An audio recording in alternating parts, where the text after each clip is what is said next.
Hey everyone, thanks so much for coming to the IndieCade Horizons 2021. We are here to do our first expert panel session called the Live Game Feedback. My name is Nika Nour, and I'm going to be your fun, super cool Saturday hostess with the mostess. I support and am the executive director for the IGDA Foundation, where we strive for a more diverse and inclusive workforce in the video game industry. This is going to be a really incredible panel, and we're basically going to showcase a lot of different student games. The games will be provided with real-time feedback by an expert panel of judges. Our judges generally come from the Higher Education Video Game Alliance Fellows and Amazon Web Services. Each student will share their screen and present for 2 to 5 minutes. After that, each judge will get 5 minutes of feedback on each game. They have viewed these games beforehand, so this will be a really awesome conversation. Let's actually get into who our expert panelists are. I'll give everybody 1 minute to give us a spiel. Jose, let's start with you. Hi, everybody. I'm Jose Zagal. I'm faculty at the Entertainment, Arts, and Engineering program. It's our fancy word for games at the University of Utah. I teach game design, experimental games, and also ethics in video games. Awesome. John, you're up. Hey everybody, John Sharp. I am a professor at Parsons School of Design at the New School, one of the longest university titles ever. I teach in a program, MFA Design and Technology, that games are one of many different areas in which our students make games. I'm also one of the co-owners of a little indie studio called Local Number 12. Fantastic. Noah, give us the spiel. What's going on? My name's Noah Wardrip-Fruin. I'm at the University of California, Santa Cruz. I think I teach in 3 or 4 of our game programs, but we've got a game program for everyone. And my new book is titled How Pac-Man Eats. Okay, saving the best for last. Chris. Oh my. Hey gang, Chris Melissinos, longtime video game industry nerd, former chief gaming officer at Sun Microsystems. I founded javagaming.org, which was the basis for a lot of the Java APIs that underpin games like Minecraft, little unknown indie game if you ever heard of it. I was also the guest curator and creator of the Art of Video Games exhibition for the Smithsonian American Art Museum, and I'm a founding board member of the Video Game History Foundation. And today I work at AWS as the worldwide game technology integration lead, making sure that game tools work best on AWS. So thank you so much. Well, holy moly, that is definitely an expert panel of judges. Thanks again to IndieCade Horizons for pulling together a stellar crew. Let's not waste any time. Let's get into the whole reason why we're here. Let's take a look at the actual games that we are looking at and providing feedback on today. We'd love to start with the George Mason University. Please screen share, intro, all that jazz. You have 5 minutes. Okay. So I am Alan Sherba, and I'm from George Mason, and the game I'm working on is called Gridform. It's a action arcade game. You play as a little ship that can move around and shoot, and you play in the small square arena, and enemies will show up, and you shoot them, and if they touch you, you die. And it's like a level-based game, so you have a grid of levels and you explore, you unlock the levels, that sort of thing. It's just a little gameplay, whatever.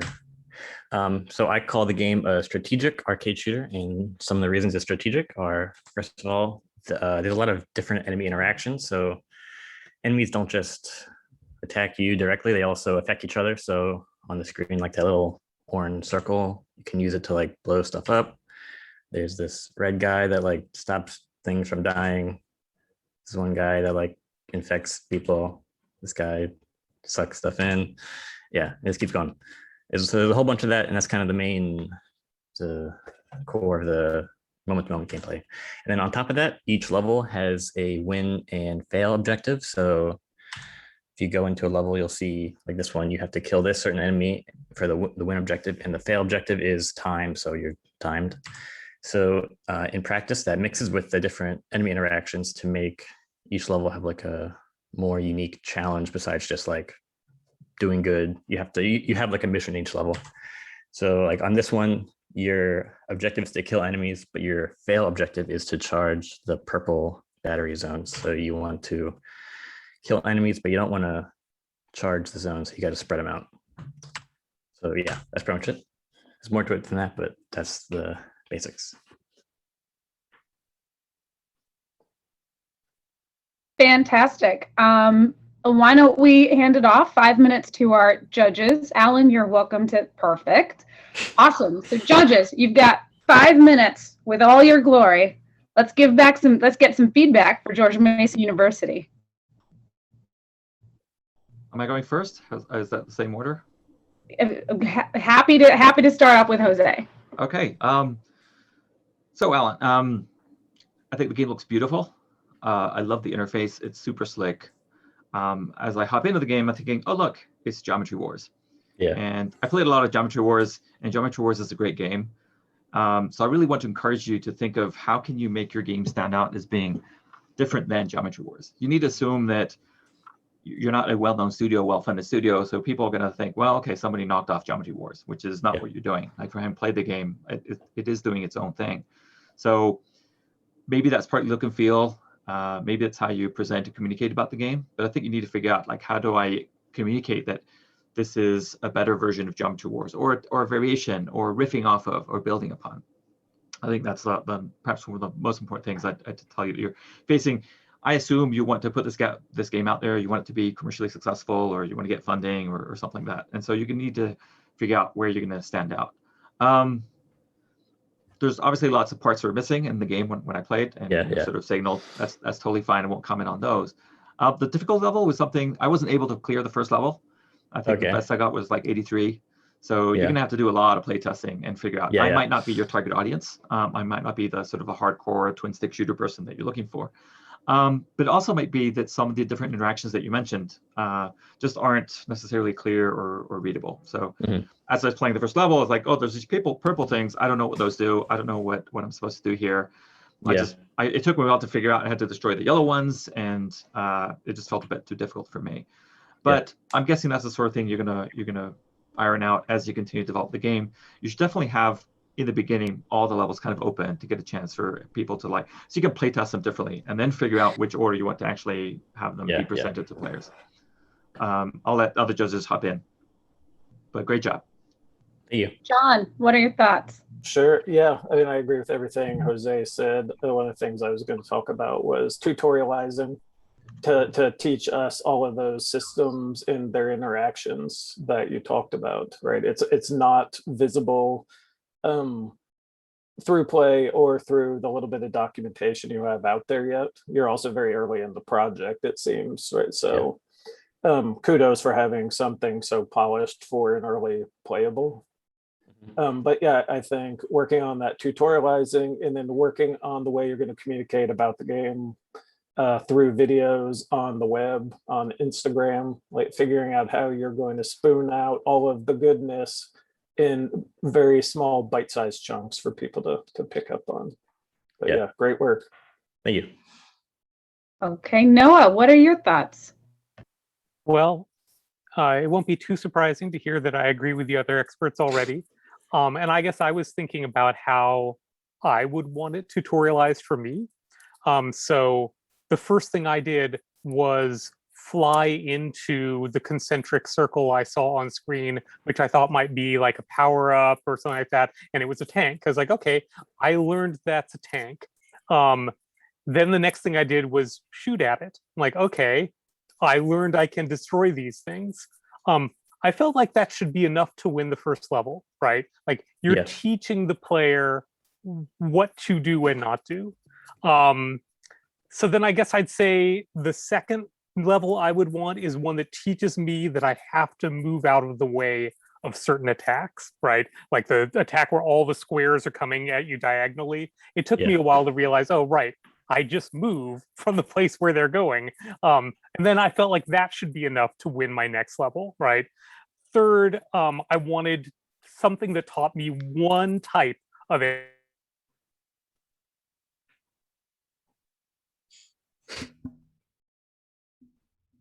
enemy interaction, right? And like, but for a player, each one of those levels will give them a sense of discovery and a sense like, hey, I did it, and will make them want to keep playing the game.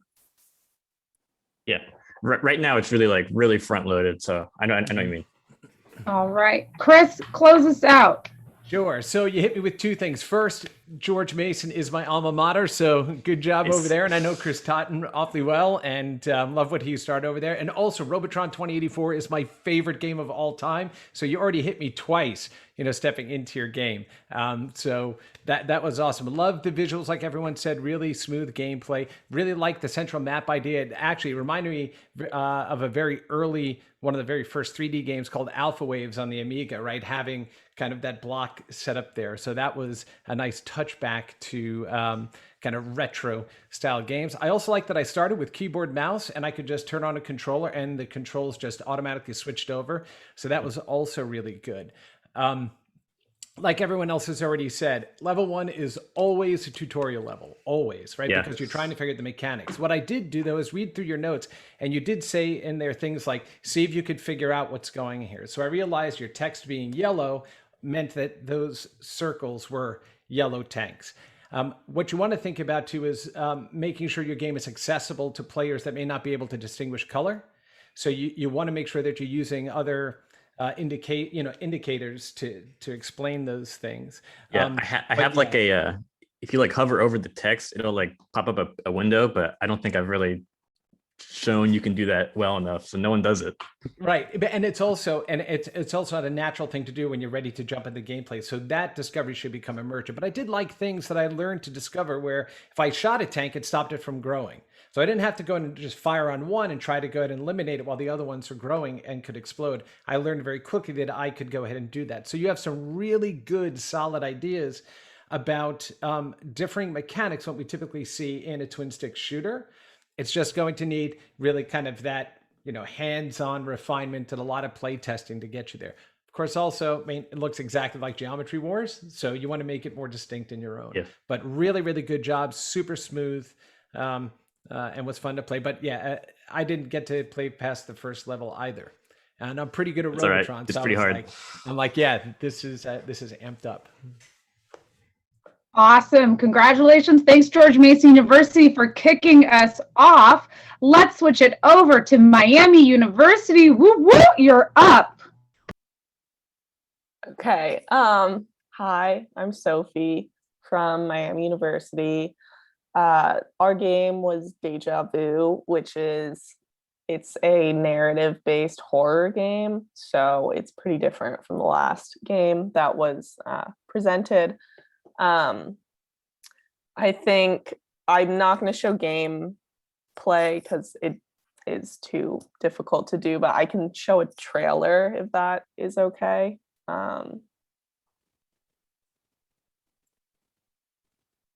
You're good to go. Okay. And you might want to share audio from your Zoom Okay. background first. Just make sure you check the box that says share audio.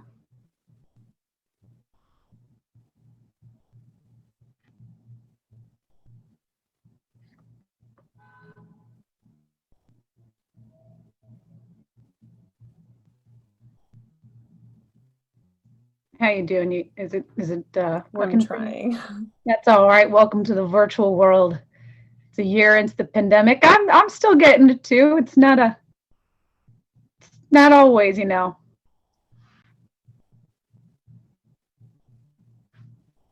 Okay, I'm just gonna leave it because I don't know. Right.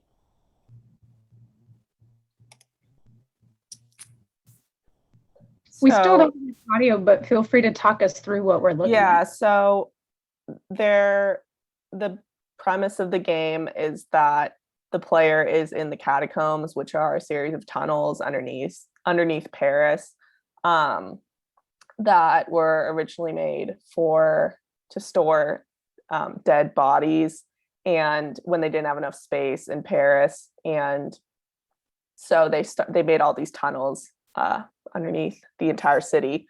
And it's an interesting setting. I think, for a horror-based game.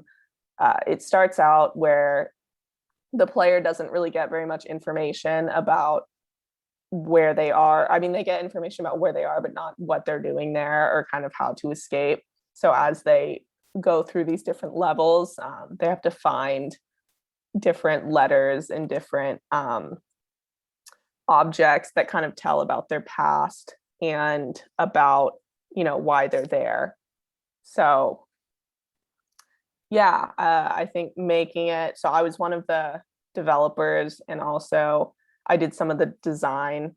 I think we had a interesting situation where we were all developers, and it is a very visual game, and we had no artists. So all of the assets we used and everything were stuff that we found online. So it was kind of hard to find things that were really specifically targeted towards this genre, because it's a pretty specific setting. Some of the assets I did make, but there's a lot of different objects kind of throughout the game. And since we didn't have any artists, we were all programmers, that was kind of difficult. Yeah, and I think that's it. Fantastic. Thanks so much for this. Let's kick it off with our judges, starting with John. Thanks for sharing the game, Sophie. I love the premise, like reading the description text, Paris, catacombs, mother, like all of it was really intriguing to me. And then I start watching the trailer, and if I hadn't read that paragraph, I would not have picked up any of those details, right? And so it's the trick with this sort of narrative-driven game where moving through the world unfolds the story. How do you hook us from that first moment, right? If you think of stories and the sort of cone of possibility that's super wide at the beginning, it gets narrow as we move through it, right? Like, what is going to intrigue us to want to go into that cone? What's going to hook us? Right now, the space looks like a first-person corridor that's dark, right? And so it's not really giving us the flavor that is unique and interesting to the story you all want to tell. And so I think that's one of your big challenges, in addition to getting an art member on the team to really help drive that and fulfill that part of the vision, is figuring out how to tell the story in pieces that hooks us without giving away information too soon. But thanks again. Noah, hit us with your wisdom. Well, this game was in some ways kind of close to the bone for me. I've had a couple of people in my life who I was important in my life take their own lives, and so I really applaud you for taking on such a challenging topic. I guess the main thing I wondered going through the game was how I was supposed to feel in different parts, in the different vignettes. I liked that the puzzles were not so puzzly, that I got thrown entirely into my, okay, now I am solving a logic puzzle mind, because I know that would be the wrong feeling. But I still felt kind of like I was accomplishing things, which I know is something you want in a lot of games, but I'm not sure you want it in this game.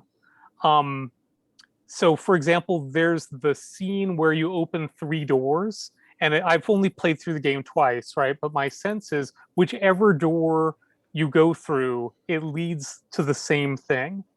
And I was like, okay, that is some of how I feel about suicide, right? Like, what you can do is maybe nothing, or nothing that matters.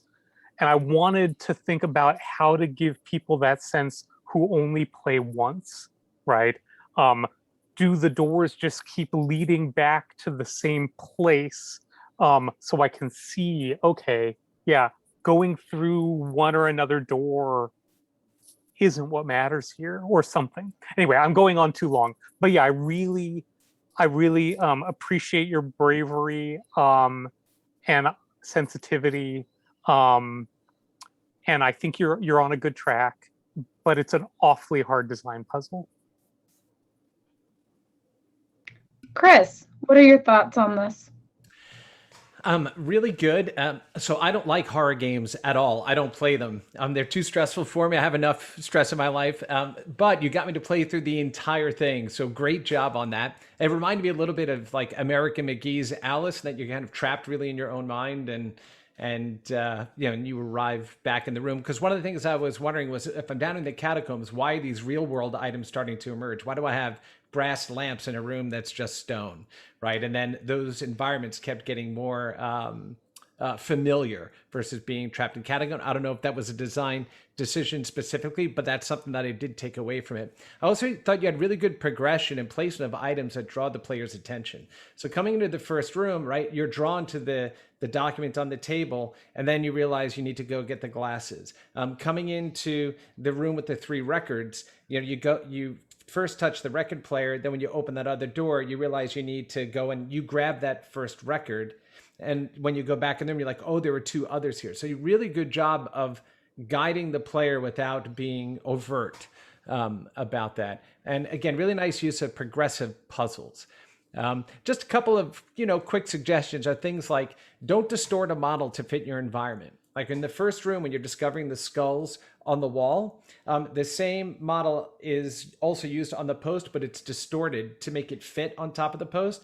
Either size it accordingly or pick a different model, because it just looks like you're squeezing something in. It brings down kind of the professionalism of the game.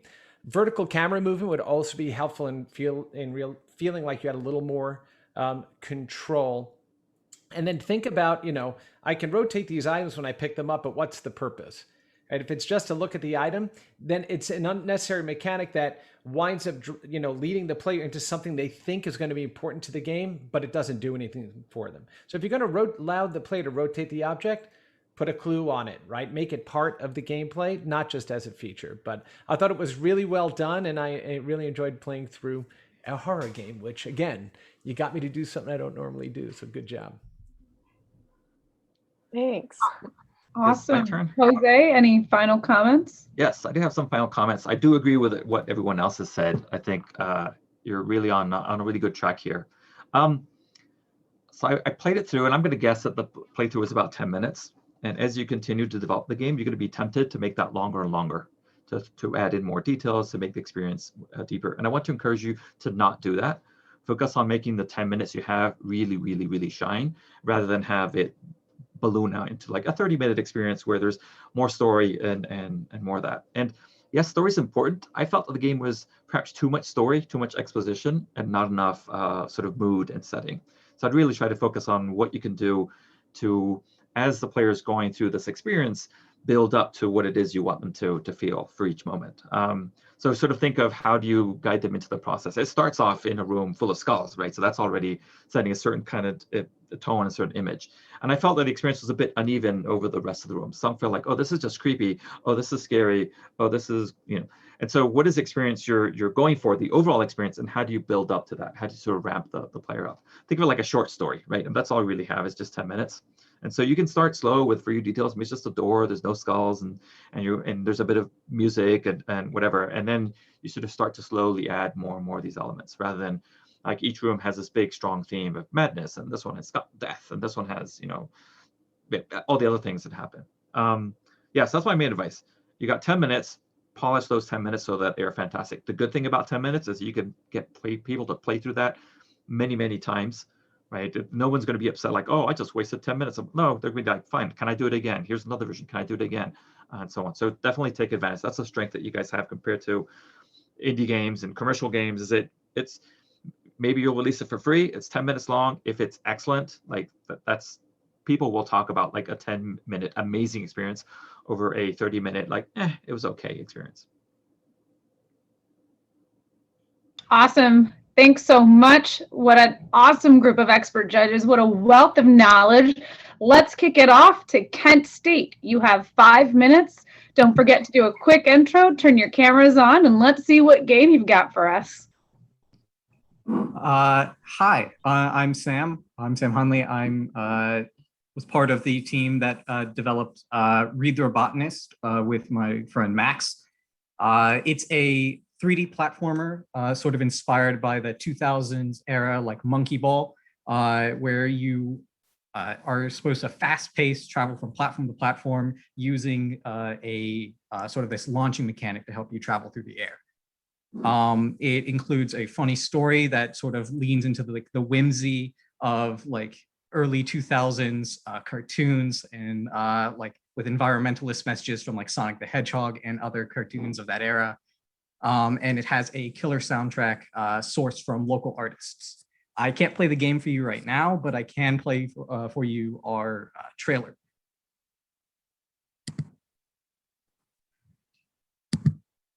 Thanks, Sam. Share sound, correct? Yes, please.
How do I stop sharing my screen? I'm not too super used to Zoom. If you go ahead and just click on the, if you click on the options at the top, there'll be like a little X red button, or you can just re-click the bottom share screen button and it'll unshare your screen.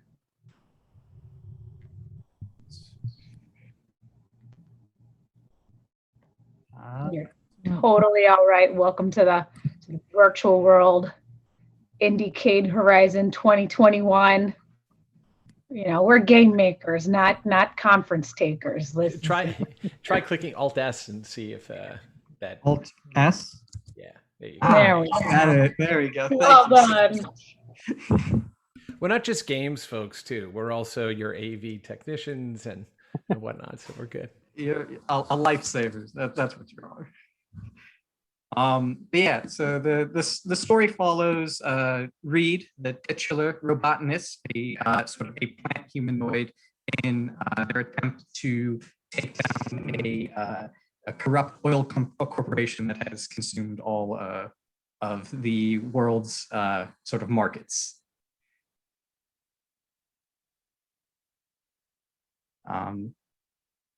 Anything else that you would like to know?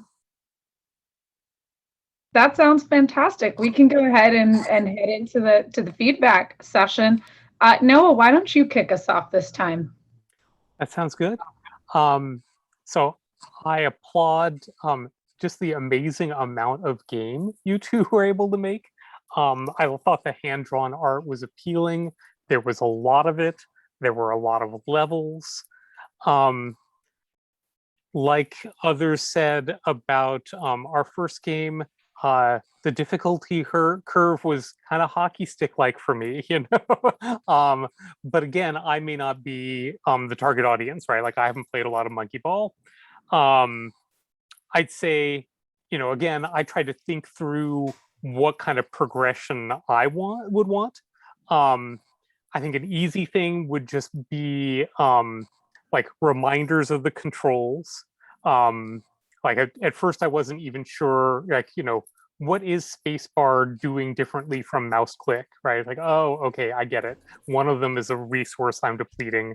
But yeah, I guess I'd say I'd like to be able to feel like I'm a winner on the first level by just figuring out how to move. And then on the second level, I just want to feel like I totally knocked this out of the park by jumping over a gap. And then the third time, I want to have to run or move fast to get over that gap, right? And then after that, I want to have to use the gun. But as it was, like, I got up to the third level, and I really wanted to see what was behind more of those level choices or level unlocks. Anyway, but I do. I think it's a really impressive game for 2 people on a limited amount of time. So great work. Thank you. Chris, what are your thoughts? All right, so please tell me you're a fan of Jet Set Radio. Yes. Okay, yes. Because the minute I saw it and I was like, oh, is it Beat? No, it's not Beat, right? So even the names kind of struck very close to it. I was like, all right, Jet Set Radio, fantastic game. It feels like it's right out of that world. And I also really like the fact you can choose your musical tracks, right? It's something that I do appreciate in games like that. Just from a distribution standpoint, I love the fact that you also included an HTML5 version of the game. Right, because one of the things that game developers are really facing now is the ability to get their games out to as many platforms as possible with the least amount of hindrance from, specific, app stores or destinations. So the fact that you had a fully playable game right inside the browser meant that it didn't matter really what device I was on in my house, that I could experience the game. So really good and smart. Like the fact that, and it also ran as fast as it did on my machine by downloading the game as well. So really good. I like that there was a tutorial level. I would have liked there to have been a bit more versus this is how you kind of get from point A to point B. So some improvements, suggestions, the physics are really floaty. So if there's some friction in the world, use it for better maneuverability. Camera is way too fast horizontally. So vertically, right, I've got a certain speed that I'm moving at that I can manage, but whenever I move, sensitivity was really off the charts, even trying to adjust that on my side. You have a 2D model in a 3D space. Was that a design choice or was that artist limitation? That was an intentional design choice that we made at the beginning. Very cool. Because we knew that our limitations was getting a fully 3D animated model might not have been within scope. Hey, Paper Mario, did just fine with it. So I was cool with that. After dying, you respawn, but when you respawn, you continue moving in the same direction you were when you were dying. So you want to, right? And so it made it very difficult. If I was in a precarious space where I did fall off and died, I wound up doing the same exact thing when I respawned. So either make that idle or slow down or move them back to a safer space. And of course, level progression and difficulty ramp needs to be smoothed. One of the things that I found frustrating was the second stage, jumping onto platforms. The platforms didn't overlap enough, so if I missed it, there's a gap and I would die. So as you're easing people into the game, don't give them too many ways to go ahead and want to bounce out because the difficulty spikes carefully. Think really carefully about the player journey and how you're building on those mechanics and you're building their understanding of the world and how the world works, right? Those things will help make everything that you put into this that much more solid and accessible. So really great job. Really great job. Thank you. Jose, what are you thinking? So I'm thinking that I love the art style. It's very different. It's very fresh. In that sense, it stands out. I was a bit disappointed that it didn't seem to be reflected in the game world itself. So and that's obviously it's just a character, and you have a small team, and I get that. But I think actually the thing I want to point out the most is I've seen a lot of student games over the last couple of years, and you're definitely in the space of this is a game where you have to move quickly through the environment with a lot of precision. Okay, and some games will have like a hook shot, other games will have like a dash or a wall jump. Like it's different names, but basically for the same idea. So I feel like, okay, this game is solidly in that. So it's definitely not Jet Set Radio in the sense Jet Set Radio is much more of a smooth experience where you're kind of skating through the world and finding your way. No, this is, you need to figure out when to do the boost, when to do the jump, what angle to come at so you just land at the right time. And so one of the things I think you did really well was when I died, like the cycle to get back into the game was really short. And I would encourage you to see if you can tune that even shorter. Like you want to make that as smooth as possible. This feels like this is a speedrunner's game. Okay, yes. And I'm not a speedrunner, so me dying all the time, like, okay, I'm cool, that's acceptable. But that being said, I think you'll have to spend a lot of time and effort figuring out the controls. The basic controls and the basic movement feel is going to be crucial. You'll want to try to get people that are really into speedrunning, people that are really into the style of games to get their feedback and see, is it too floaty or is it not? My sense is it's floaty, but that was because I would spend a lot of time like where I boosted forward and then overshot and boost back and then undershot and then I die, right? But that could be just me, right? So you need to make sure that you're testing with your target audience and identify who those people are, and they will let you know, like, yes, everything is spot on, the controls are super tight, I've learned the physics, I understand how they work. I guess I was missing an opportunity to have, and I didn't see this, maybe it's there in the game, sort of an easy sandbox environment where I can just like zoom around and try the gun and so on. I found myself doing that in the regular levels, just trying to get a sense of like, when I shoot forward, I'm going to call it a forward boost, how much does it boost me? When I boost backwards, how much does it break me if I'm already moving really fast and so on? So just an opportunity to like experiment with some things. And you can think of that even in the context of, in some levels, you can pace your levels to give you a moment where like, okay, there's a bunch of really tricky things you need to do. Here's some moment, just like recover because you came off at the wrong angle, but now you can recover, recenter yourself, keep on going and go to the next objective. The levels felt like really small and really tight, which basically means there's no margin for error, basically. And so there's a way to think of like, okay, here's a tough challenge, but it'll give you a moment to like recover, get your bearings back and keep on going. I love the soundtrack. I was interested, like, oh, I wouldn't say I recognize it, but I speak Spanish, so some of the lyrics in Spanish, like, oh, this is super cool. I think it goes really well with the art style of the 2D parts. And again, I see how can you make that also come across in the 3D parts of the game. I'm guessing that shaders are going to be your friend. Like you can get a lot of bang for your buck there. So definitely look into sort of cartoon style effects similar to the ones you already have in the main game. Excellent job. Super impressed. Thank you. Awesome. John, Yep. Lasting thoughts for Kent University? Certainly. Yeah, I love the 2D art style, love the pop punk soundtrack. I was wanting more of that art style in the game itself, so I agree with the comments along those lines. I was getting serious Tron vibes from your story as well. I don't know if you intended to, but you basically are telling the Tron story. So watch that. But yeah, I think a word I would use is the game needs some softening or some padding to allow players to kind of get into the space. You could keep the space feeling tight, but give us a little more leeway to make some mistakes, particularly early on. So it looks like that we almost hit that wall, but didn't. Where in reality, we probably did hit the wall, but you forgave us for that, right? So just softening things a little bit, particularly early on, so that we can stumble but not fall down, so to speak. But yeah, great work.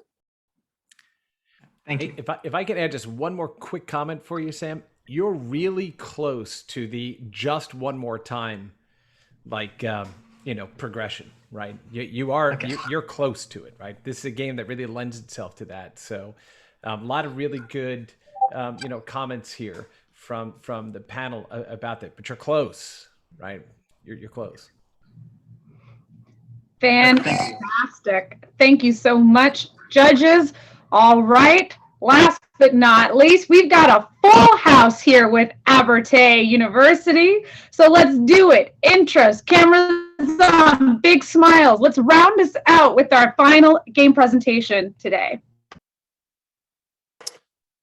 Hello, everyone. I'm James from Abertay. I don't know if everyone's going to turn their cameras on or not, but I'll do the bulk of the talking. So I'm going to be talking about a game that we put together called Aki in Unity. It was a little bit of an experiment to see if we could put together a game in 3 weeks. So we put together this. Sorry, I'm reading the chat, which is a little bit unprofessional. No, it was a game that we tried to put together in 3 weeks. It's a narrative-driven story game about a dog lost in the woods. And I think one of my teammates is going to share some footage that I can talk over. I think if you can all see that, yeah. Yeah, so the game is about Aki, who's a dog.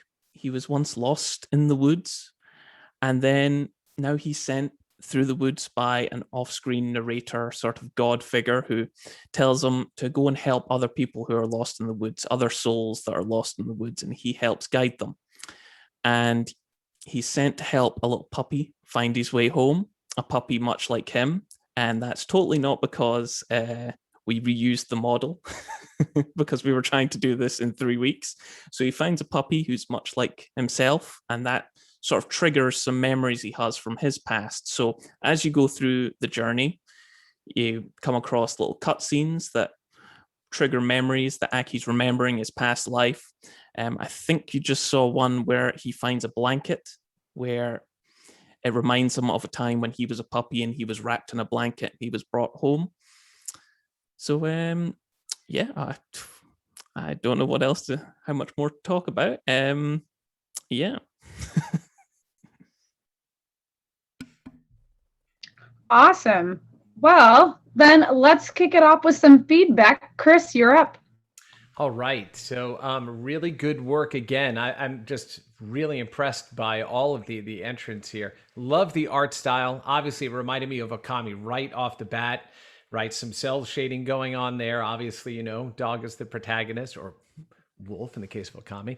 Really like the way it started out, black and white, and transition to color as a way to kind of set tone, right, and mood. Music was also very nice and well suited to the environment. I liked things like the parallax scrolling in the cutscenes to depict to demonstrate a bit more depth or emotion with static images, which is a good technique, right? Obviously, it's used a ton in anime and cutscenes and stuff like that. So I think you did a really good job in that, you know, and again, solid. I didn't see any breaking in the seams of the geometry. I was able to spin the camera as fast as I wanted. So really good, solid use of the environment. Some suggestions are things like the camera was really difficult to control. Unfortunately, you picked like one of the toughest types of games to build a camera system for, because you're not just trying to keep the protagonist in the center of the frame, you're also fighting with the rest of the environment. So it was things like very often I'd have trees, you know, obscuring, so the occlusion wasn't right there. So you want to pay really close attention, because that's something that got frustrating to just try to kind of fight, right, to find the right angle. I think some vertical movement, giving free rather than just horizontal movement to the camera, will allow the player to better position themselves and avoid some of those things. Also, I mean, I kind of got the gist of it, but I didn't know what I was supposed to be doing. And I love emergent gameplay and stories, but the thing that I found was, I found the blanket first, I did the cuts, and I said, okay, that's either myself or a smaller puppy. Then I got up to the puppy at the top, and I'm like, now I don't know what to do with them. Like, I couldn't get him out of that gated area, and I went back down. I'm like, well, why is the puppy there, right? So I think, obviously, look, this is something that was done in a matter of weeks, right? So this is the core entry for the game, but you want to think about, again, as we've mentioned for all the entrants here, player progression.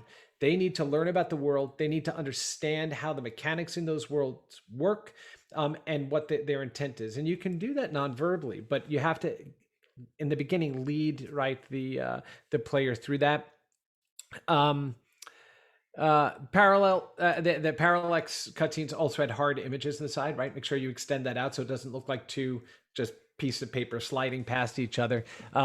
The only place I saw issues with the geometry were things like branches from trees that would overhang, but never kind of root down. So you just want to be careful about cleaning up those seams. But I think you have the core of a really interesting world. The art style is great, music's great, story is really good there. So it's a really good start, very solid start to build a quality game on top of. So really great work. Thanks, Chris. Jose, what about you? So I'll start with the two things I love the most about the experience. And maybe I'm wrong here. Maybe that's not what you're trying to go for. I feel like, oh, look, it's another walking simulator used in the most non-pejorative way possible. And then I realized like, oh, I can actually go anywhere. It's kind of open-ended. I can hit these scenes in any order. I love that. I thought that was really fun because I felt like, oh, I'm going to do the thing where I turn around and go the wrong direction, and it worked. And so I really love that. I also love the fact that the forest felt really full. Like there was a lot of trees and they're all kind of at odd angles to each other. So it didn't feel like, oh, here's this cookie cutter forest where, it's only one model and it's just like always in the same position. Like it felt like you're really trying to mix things up and make things look different. What didn't work was the camera. So the camera's getting stuck on not necessarily stuck, but like affected by the trees. And I'm sure you all know this. I think the easiest thing might be for you to lower the camera a lot and just bring it in closer behind the puppy, or with the dog. I wasn't clear if it was like a puppy or a dog at different moments.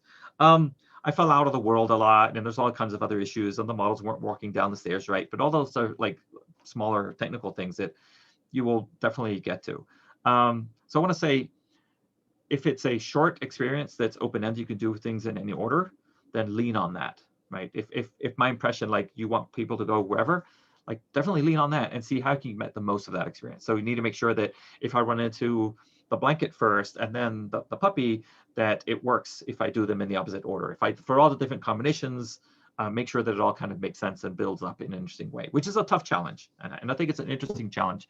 And it's the sort of thing that if the game comes out and you said this, look, we told this like non-linear narrative experience that actually builds up to give you a compelling experience, like that's a really good thing to be able to put on your resume. I think that's a tough nut to crack. So I say like good luck with that. It's a cool challenge, and definitely go for the tough challenges rather than the easier ones. Awesome. Thanks so much, Jose. John, thoughts? Yeah, great. Thanks for sharing the game, y'all. You probably have bumped into this. If you continue to work on the project, you might want to check out Kevin Kansian's blog for his game Home Free. In the game before that, Dog Park. He's written a lot about rigging and animating a dog, and that might come in handy for y'all.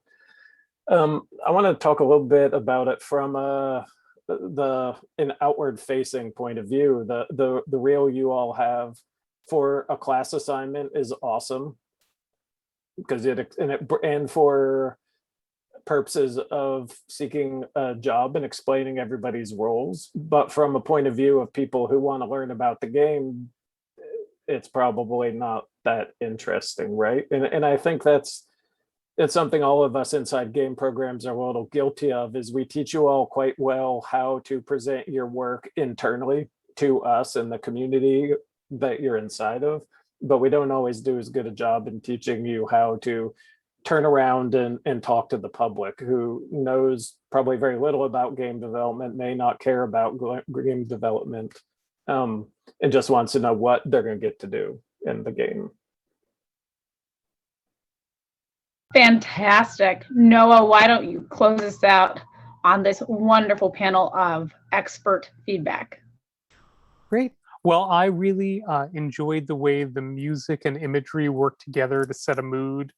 I was surprised by the change in both music and imagery when we moved from the initial screen to the black and white gameplay. And then again, when we moved into the color gameplay, which led me to expect more changes like that. I don't know if that was ever planned or if it was just those two modes. I don't think I figured out what you were trying to communicate through that.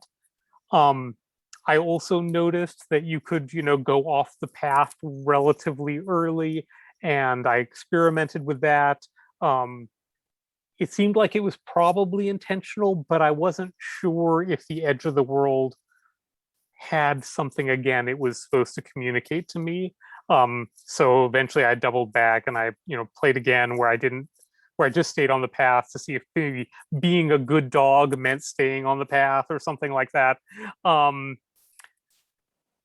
then there was the moment where the path splits, right? And the right-hand path leads off the track, right? It leads into the forest. It's like, okay, this is supposed to teach me that going into the forest is important.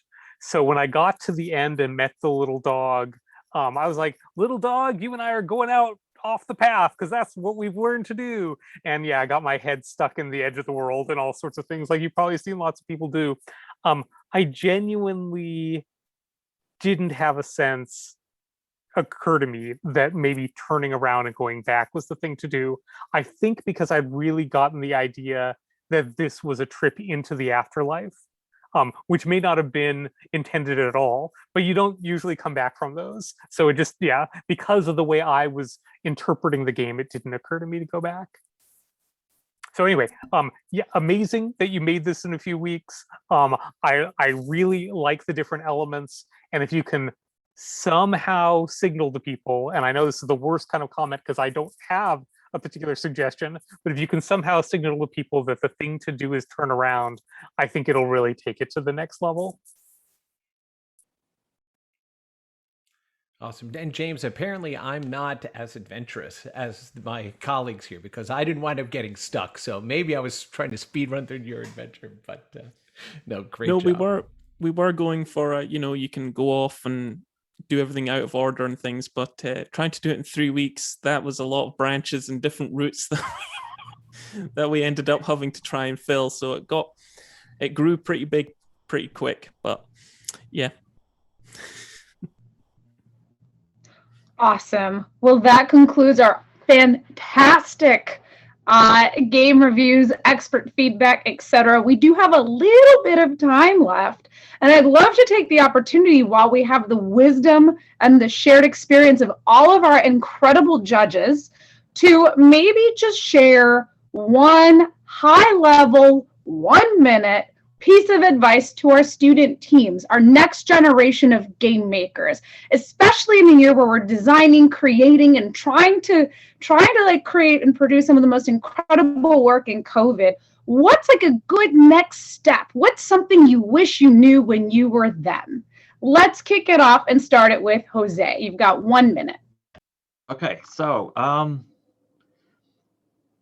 crappy game where as a team, you've learned how to collaborate, talk to each other, communicate, all that stuff. That the whole point of where you're making games as a student is not to make the game, is to have the experience of working in a team and practicing your skills and so on. So definitely focus on that.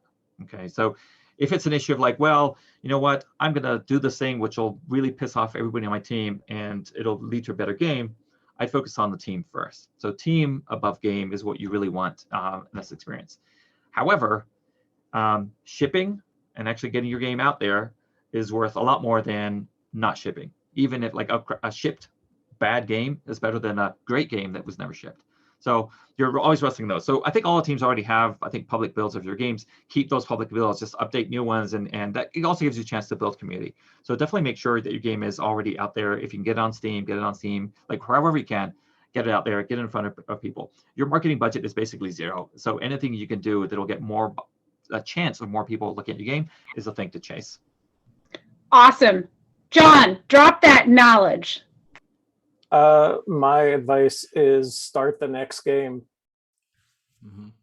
and then start the one after that. Like get more reps going, get some games made that aren't existing inside your educational ecosystem even, right? Which it seems like the last team that is at least partially how that looks like. Maybe it started as 1 week exercise and then kind of expanded outside that.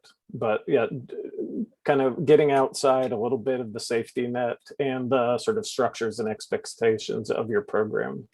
But yeah, keep making. Awesome. Noah, we need some words of wisdom. Well, I guess I'd say it's hard while we're all, on Zoom and Twitch and so on. We're not in person. But, getting people to play test and paying attention to what they say and so on remains super important. And I think how you prompt them is more important than you might at first think. So a lot of playtesters come in with their assumptions of what you care about and what you want to hear.